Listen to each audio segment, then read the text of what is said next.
ئێمە وەک تۆڕی پێکهاتەکانی کوردستان کە پێک هاتووین لە نوێنەرانی پێکهاتەکانی ئاینەکانی کوردستان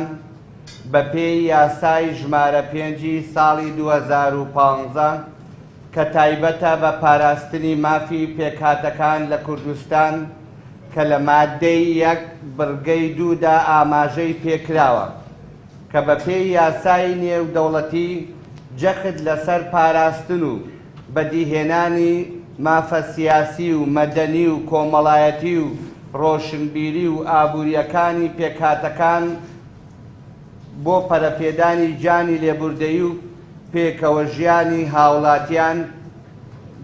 دابین دەکات. داوا لە پەرلەمانی کوردستان دەکەین کە یاسای کۆتا هەموار بکرێتەوە، کۆتا بدرێتە پێکهاتەکانی دی بۆ ئەوەی مافی یاسایی و سیاسی پارێزراو بێت لە هەرێمی کوردستان. ئێمە وەکو دەستەی سربەخۆی مافی مرۆڤ لە ڕوانگەی بنەمایەکانی مافی مرۆڤ و بە پێی پەیمانگەی نێودەوڵەتی بۆ پاراستنی مافی سیاسی و مەدەنی و هەروەها پەیمانگەی دووەم مافی ئابووری و کۆمەڵایەتی و کەلتوری و بە پێی جارنامەی جیهانی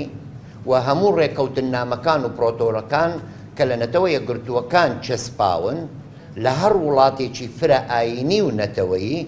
و بە پرۆسەی سیستمی دیموکراسی پێویستە پێکهاتەکان یاخو کەمەنەتەوەیەکان مافیان پارێزراوبی و بەشدار بن لە حکومڕانی و هەروەها لە هەر سێ دەسەڵات لە دەسەڵاتی یاسادانان و دەسەڵاتی جێبەجێکردن و دەسەڵاتی دادوەری.